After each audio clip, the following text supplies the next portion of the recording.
What is the most statistically improbable thing to happen to you? In the middle of making an omelet, I answered the door while holding a whole egg. It turned out to be my new neighbor asking if she could borrow an egg. The look of confusion on her face when I produced one on the spot was only matched by my own, as she took it and left without saying a word. It was super weird. I found a random orange on the street while walking to school. I picked it up and tossed it down a driveway and it landed right up against a car's back tire. When I was walking home 7 hours later, the car backed out of the driveway and as it drove over the orange, it sprayed all over me. The work I used to do required me to carry a lot of keys.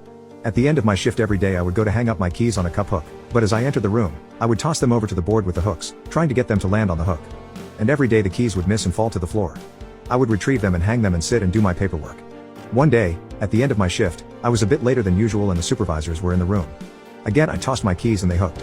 All of the supervisors were stunned, but my direct supervisor said, "I bet you could never do that again." I grabbed the keys off the hook, walked over to the door and tossed them again. And again they landed on the hook. And in the 3 years of working there, that